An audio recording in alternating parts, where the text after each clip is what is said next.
Merci beaucoup. Alors, c'est jamais facile de conclure, hein, surtout après une telle journée, mais on va quand même faire ce qu'on... Et je vous promets, on sera à l'heure parce qu'après, il y a du champagne. Alors, il n'est pas question que vous soyez en retard pour boire une coupe. Alors, Pierre Vol, hein, je pense que dans quasiment toutes les tables rondes, ton nom a été cité. Hein, donc, tu es président de l'Association française de marketing, tu es prof à Paris-Dauphine, tu as fondé le Center for Customer Management. Franchement, faire un CRMD sans toi, c'était pas possible. Donc, merci d'être là. Je suis sûre qu'il y a plein de gens qui l'ont eu en prof. J'ai pas de ça. pression là. Non, aucune.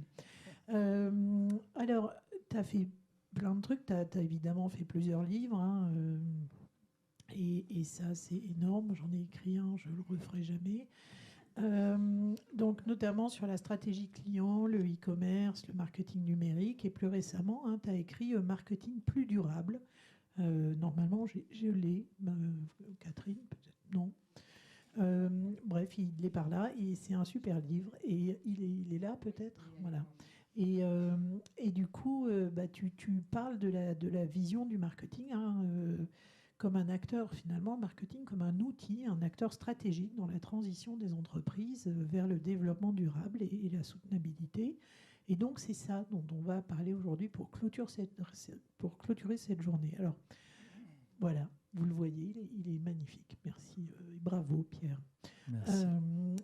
Alors, on va commencer par parler comme diraient les anglo-saxons, hein, l'elephant in the room. Le marketing durable.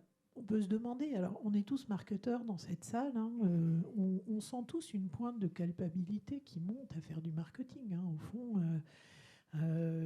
il faut gérer ça, il faut se demander pourquoi finalement ça peut être positif, en quoi ça peut être positif, comment expliquer son métier à ses enfants en disant qu'on fait un truc bien, c'est quand même important. Hein.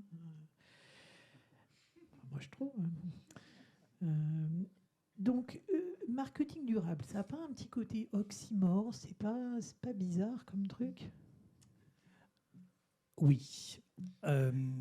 Merci Isolise, d'abord, merci de me recevoir. Donc effectivement, j'ai commencé moi-même ce projet en fait avec alors un peu de sentiment de culpabilité, mais aussi un certain scepticisme en fait. Hein. Donc, et pour moi, cet ouvrage, c'est aussi un journey, comme disent les Américains, une sorte de trajectoire. Alors peut-être pour m'exempter de mes fautes passées, mais surtout pour essayer de mieux comprendre en fait comment conjuguer ce qui a été pour moi, enfin une bonne partie de ma vie professionnelle, le marketing, et puis les défis d'aujourd'hui. Donc, juste 3 constats pour commencer, sur lesquels on va presque tous être d'accord, même si c'est un sujet relativement sensible. Le premier constat, c'est qu'en fait, on ne peut pas continuer comme ça. On le sait tous, d'accord ? Donc, alors j'étais cet été dans le Wyoming, visiblement tout le monde ne le sait pas. Donc les républicains trumpistes du Wyoming ne sont pas au courant, mais pour nous, on le sait. Et puis vous le savez, quand on parle des limites planétaires, actualité, la 6e a été dépassée il y a quelques mois, celle de l'eau. Donc il n'y a pas de débat. On va commencer à avoir des débats sur quoi faire, hein, voilà. Mais enfin sur le constat, il n'y a pas de débat. Un deuxième constat qui explique pourquoi mon livre n'est pas vert, qu'on a tendance à oublier, c'est qu'il y a un enjeu environnemental, mais il y a aussi un enjeu social. Donc le vert, oui, c'est l'environnemental, mais le social, c'est aussi un sujet important parce qu'aujourd'hui, par exemple, on a à peu près 50 millions d'esclaves, dont beaucoup travaillent pour faire nos smartphones ou d'autres produits qu'on utilise tous les jours. Donc il y a un enjeu social grave. On constate aussi que le développement économique n'est pas toujours accompagné d'un développement social humain, en termes de santé, en termes d'éducation, d'égalité, enfin bref. Et ce sujet-là, il fait partie aussi du scope, en fait.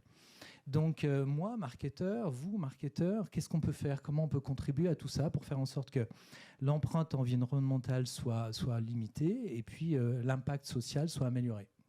C'est les 2 sujets, en fait.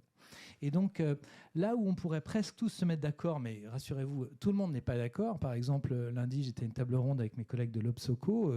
Une bonne part d'entre eux sont plutôt sur la décroissance, en vérité. Hein. Donc, une des solutions serait le développement durable. Certains vous disent non, c'est pas la solution, ça va causer d'autres problèmes. Mais on peut se mettre presque tous d'accord, je pense, dans cette salle pour dire oui, le développement durable, c'est une solution. Donc, après, le sujet, c'est que peuvent faire les marketeurs pour contribuer au développement durable de la société. Et donc, c'est là-dessus que j'ai essayé de développer quelques idées. Encore une fois, avec un certain scepticisme au début. Donc voilà, agnostique, on le disait tout à l'heure. Et le cadre que j'ai retenu, c'est celui qui s'est imposé aujourd'hui, c'est celui de l'ONU, avec les 17 objectifs de développement durable. Après, il va falloir atterrir. Quand on envoie une newsletter, en quoi vous contribuez à ça, Et c'est ça le gap, c'est ça l'écart considérable, et que chacun doit s'interroger sur sa contribution, modeste ou grande d'ailleurs, peu importe, mais au moins s'interroger. Alors, notez d'ailleurs qu'en tant que marketeur, c'est assez amusant parce que la définition du développement durable, c'est répondre aux besoins des générations futures. Alors nous, en tant que marketeur, on a déjà du mal à répondre aux générations actuelles, donc vous voyez un peu le challenge. Mais blague à part, c'est vrai que c'est un enjeu considérable. Et donc, chacun doit partager un certain nombre de convictions, les mettre un peu sur la table. Moi, en voilà 3 qui sont importantes, me semble-t-il. La première, ce n'est pas un oxymore. On peut très bien conjuguer marketing et développement durable. La deuxième conviction, c'est en quoi ça consiste à créer de la valeur pour le client sans détruire la planète et en améliorant les conditions sociales de nos proches et de nos moins proches, ceux qui construisent nos produits à l'autre bout de la planète. Et puis troisièmement, le digital là-dedans, il a un rôle positif. Il ne faut pas opposer les deux, digital et durable. Donc voilà, au moins 3 convictions qu'on va essayer de développer ensemble. Merci beaucoup. Effectivement, nous allons finir cette journée quand même sur une note positive. Nous pouvons faire des choses en tant que marketeurs et notamment comment on peut cheminer. On sent bien qu'on est au début, on a pas mal parlé de journée aujourd'hui, on sent bien qu'on est au début de cette journée. Mais on sait bien aussi que dans nos mains, on a de l'impact sur les comportements. Et on voit bien que les problématiques d'environnement, notamment, c'est des problématiques de comportement. Donc, on voit qu'on a beaucoup d'impact qui pourrait être positif dans nos mains. Alors, raconte-nous un peu ce cheminement-là. Alors, le point de départ, c'est une question de ma femme qui me dit sur quoi tu vas travailler là comme un malade pendant 6 mois? Pourquoi tu fais ça? Donc, c'est quoi le marketing durable? Voilà. Donc, j'avais déjà un premier lecteur, mais assez sceptique. Et donc, je me suis dit, c'est vrai que il va falloir expliquer ça simplement. Donc, non pas que ma femme ait besoin d'explications simples, mais pour tout le monde, il faut prendre les choses tranquillement. On peut être extrêmement ambitieux dès le départ, mais enfin, il faut être aussi un peu réaliste. Donc, on a un peu l'idée d'un cheminement avec peut-être un progrès. Et en fait, je suis arrivé à cette représentation qui vaut ce qui vaut, mais avec 5 niveaux, on va dire. Premier niveau, nos activités marketing créent des externalités, c'est-à-dire en fait des effets qui sont plus ou moins directs, plus ou moins voulus. J'ai bien aimé l'idée tout à l'heure de dire intentionnellement ou pas, en fait, on peut faire des erreurs. Donc quels sont ces effets et comment on peut les limiter? Petite question accessoire, déjà, il faut connaître ces effets, donc avant de vouloir les limiter. Et là, je ne parle pas juste de savoir si une newsletter va générer un uplift, je parle d'un impact sur l'environnement et la société. Or, les marketeurs, en général, sont assez loin de ce sujet. Donc, comment on s'en rapproche? Pour ceux, tout à fait, et c'est exactement pour reboucler avec le début des discussions, enfin pas le début, mais le milieu, c'est bien pour ça qu'on a lancé Impactly. Exactement. C'est pour commencer à comprendre déjà, quand je fais quelque chose, j'ai quel impact. Absolument. Et c'est important dans cette démarche. On ne peut pas démarrer si on ne sait pas mesurer l'impact au départ. Oui, le mot-clé, c'est absolument ça, Isolis, c'est l'impact. Okay, et c'est vrai qu'aujourd'hui, on mesure beaucoup la performance dans les dashboards, l'impact, un peu moins. Tant qu'on ne mesure pas l'impact, on ne peut pas faire d'arbitrage entre performance et impact. C'est une évidence. Donc, après, une fois qu'on a dit ça, comment on mesure l'impact, ça, c'est plus difficile. La deuxième idée qui est assez simple, c'est que le marketing peut servir à n'importe quoi. C'est comme l'atome. Okay, si vous avez vu Oppenheimer, ça fait à la fois des bombes nucléaires et des centrales nucléaires. Donc le marketing, c'est pareil, ça peut servir à n'importe quoi, y compris à soutenir des produits, des services, des causes qui ont un impact positif. Donc pourquoi s'en priver? C'est bête à dire, mais c'est important de le rappeler. Le troisième niveau, c'est de se dire, ok, au fond, si on fait que de la communication sans changer l'offre, on va forcément avoir un problème à un moment ou à un autre. Okay, on s'expose au greenwashing, mais sans même le vouloir, si on ne change pas le business model et les offres. Donc, une bonne partie du sujet, c'est comment on améliore l'impact des produits et des services. Les marketeurs doivent se réemparer de ce sujet. D'accord ? Il y a 30 ans, les marketeurs étaient responsables des offres. Aujourd'hui, ce n'est plus le cas. Mais si on veut améliorer la dimension durable du marketing, il faut se réemparer des offres. Donc là, il y a deux versions. Une version, on va améliorer les choses à la marge. Okay. Faire un peu de recyclage, etc. Faire un peu d'économie circulaire. On peut améliorer les choses. Il ne faut pas mépriser ça. Hein.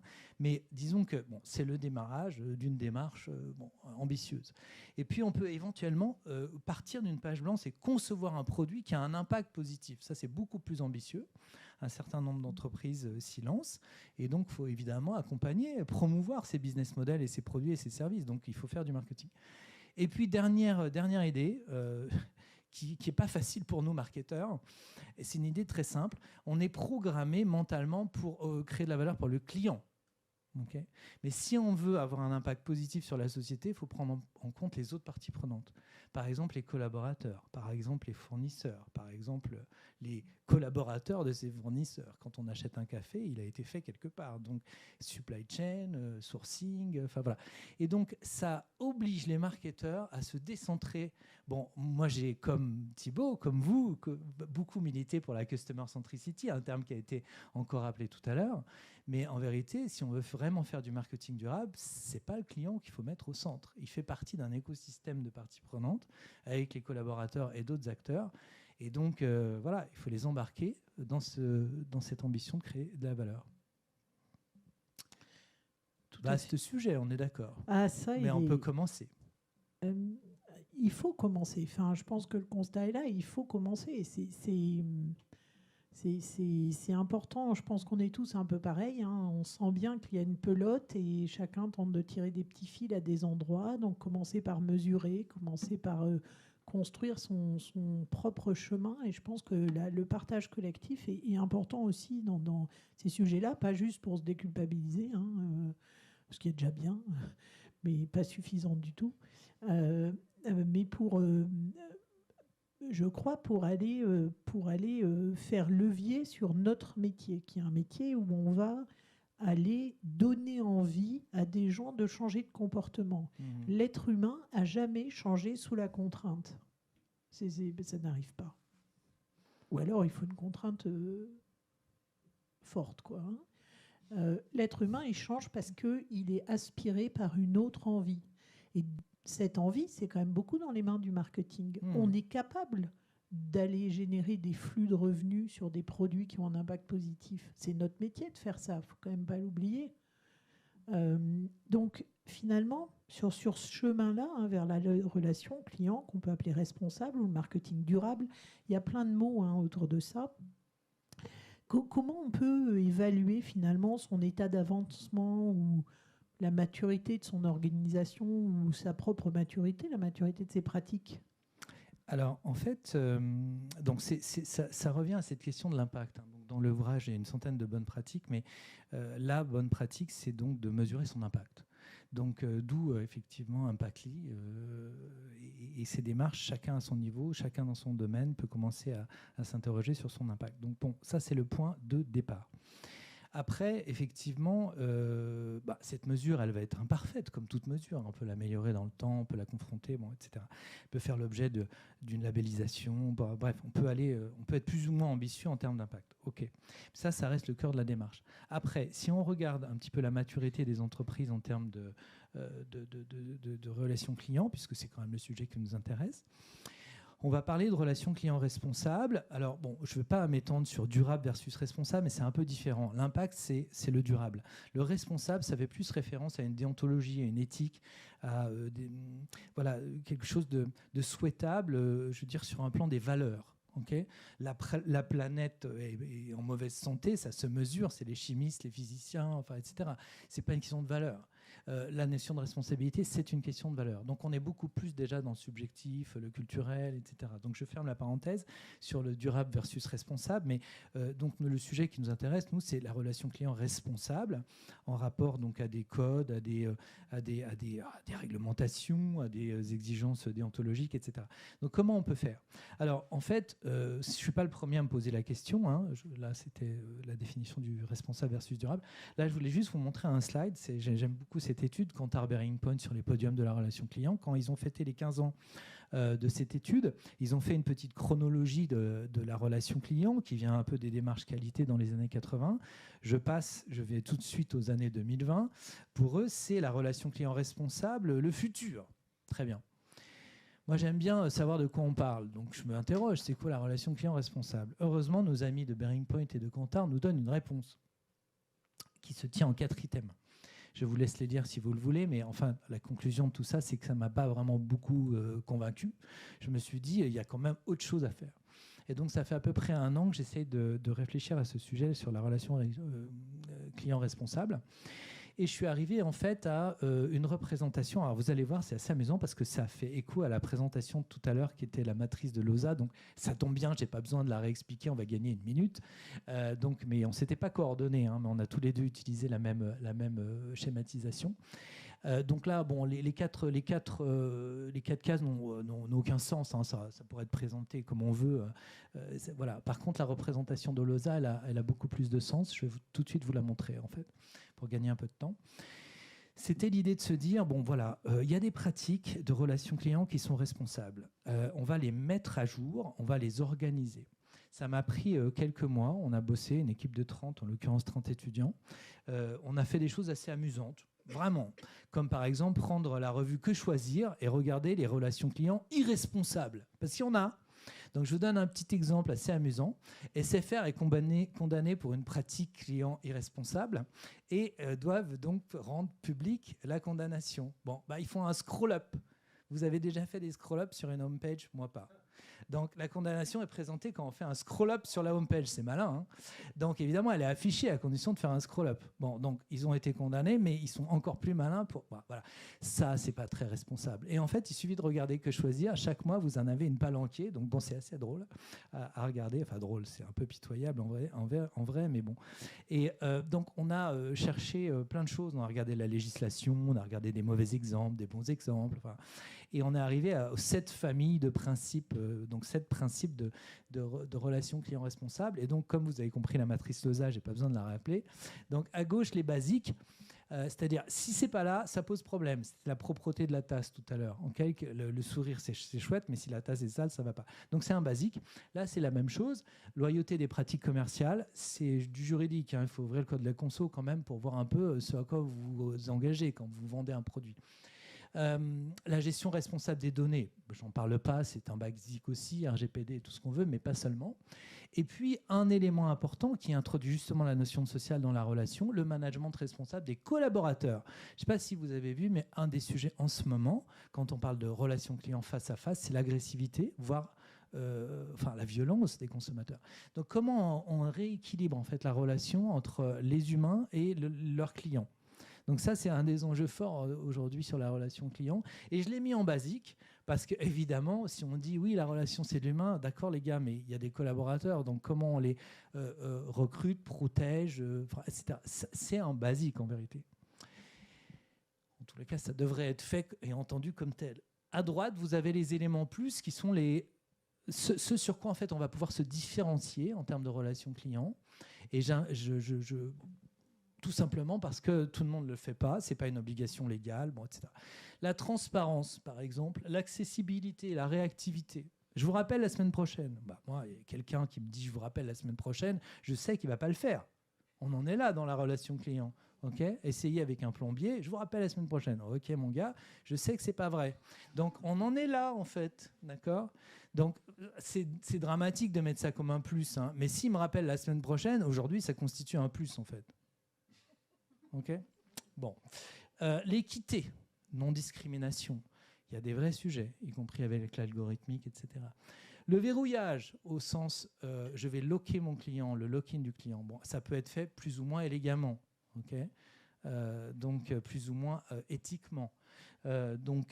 Élément plus. Et dernier point qui me semble très important, on a la chance quand on fait de la relation client d'être au contact avec le client tous les jours. Pourquoi ? Et c'était le point de Virginie tout à l'heure, Virginie Pez, professeure à Assas, c'était de dire pourquoi ne pas profiter de cette relation, de ces leviers, de ces mécaniques de fidélisation pour améliorer les usages, éduquer le client dans le sens d'un meilleur respect de la planète ou des collaborateurs en contact avec eux. Et puis les éléments clés, j'en finis par là. Vous l'avez évoqué, hein, c'est pour moi un élément essentiel, la gestion de la pression, vous l'avez évoqué. Et puis la diminution de l'effort client, on parle d'expérience client avec des efforts. Donc diminuer l'effort, ça fait partie des éléments à la fois qui vont améliorer la satisfaction du client et réduire les coûts côté entreprise. Donc c'est pour ça que c'est aussi un élément clé. Okay. Voilà, donc après, on peut rentrer dans le détail et on va le publier bientôt. Il y a en fait derrière ces 7 éléments, un peu plus en vérité, là, 7 éléments plus de 9, plein d'exemples, enfin bref, donc on ne va pas s'étendre aujourd'hui, mais c'est ça un peu l'idée. Merci beaucoup. Et c'est intéressant ce que tu dis. Tu as dit tout à l'heure le mot d'arbitrage. Hein. C'est difficile d'arbitrer en performance et impact. Moi, je suis assez persuadée qu'on n'est pas forcément obligé d'arbitrer en marketing. Et que, tu vois, l'exemple qui était donné tout à l'heure sur les programmes de feed, pour moi, ce n'est pas un arbitrage de permettre... et au contraire, ça plutôt augmente la performance. Et en CRM, je suis persuadée qu'on peut inventer des choses où il n'y a pas de discrepancy entre la performance et l'impact. Et c'est pour ça qu'il faut mieux mesurer, c'est pour ça qu'il faut mieux le maîtriser, parce qu'on a besoin, nous, pour aller l'expliquer aux autres métiers au sein de l'entreprise, hein, c'est important qu'on ne soit pas en opposition entre ces deux sujets, je pense.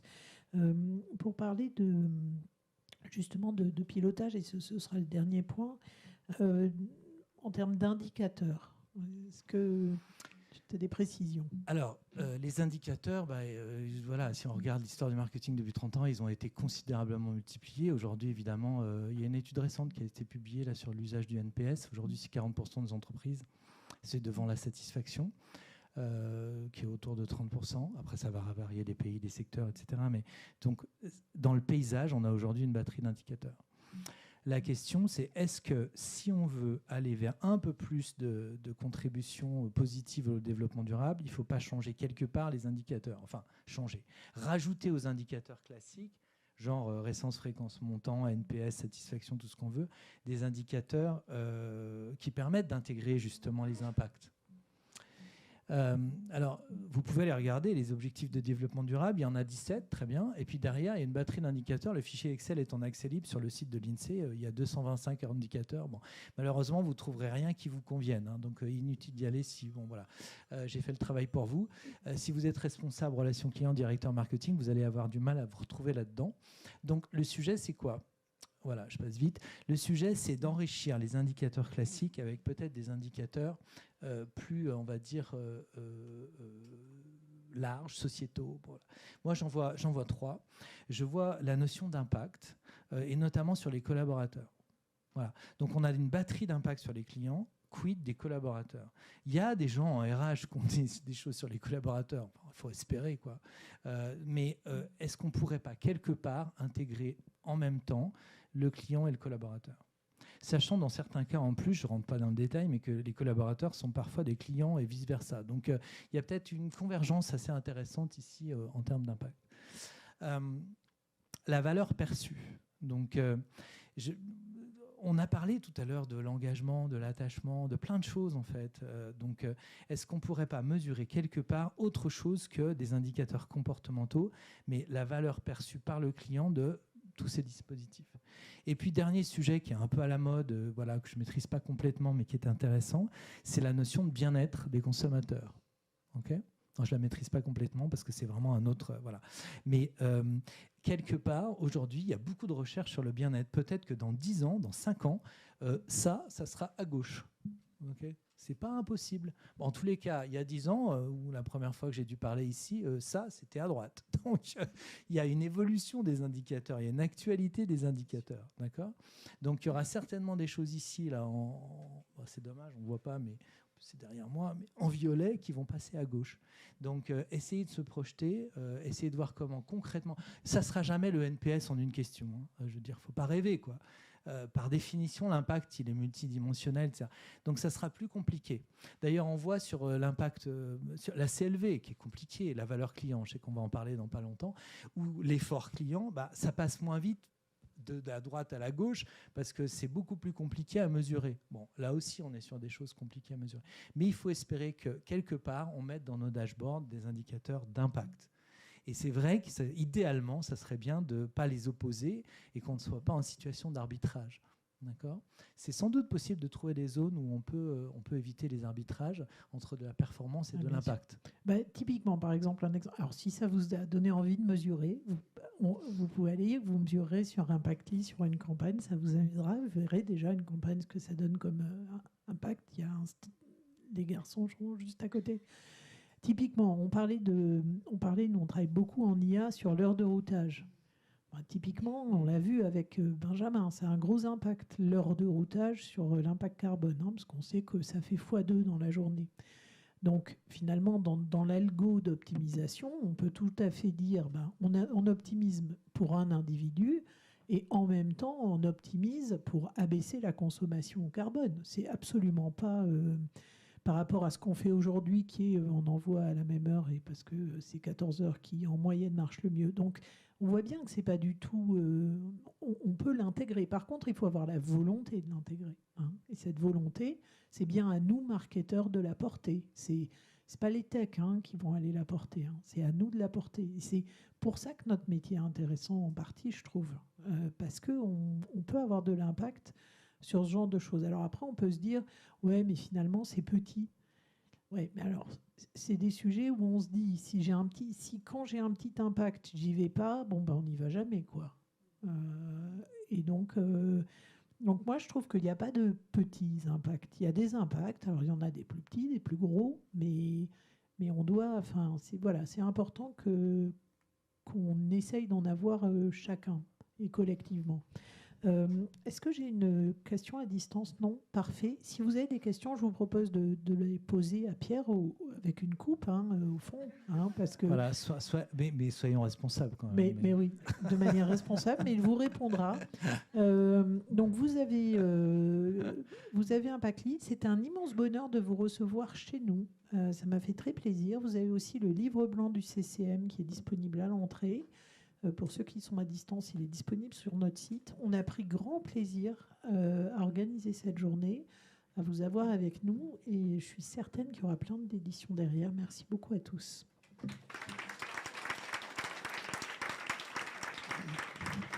Merci Isolis, un grand merci Pierre. 3 petites annonces. D'abord, si vous allez passer les vacances de la Toussaint à New York ou que si vous avez des amis à New York, ne ratez pas, pour agrémenter vos vacances ou celles de vos amis, de vos enfants, pourquoi pas, le Data Collaboration Summit avec un agenda exceptionnel, notamment Brian O'Kelly en ouverture, le fondateur de Scope 3, avec qui on va parler data collaboration dans un but précisément de sustainability.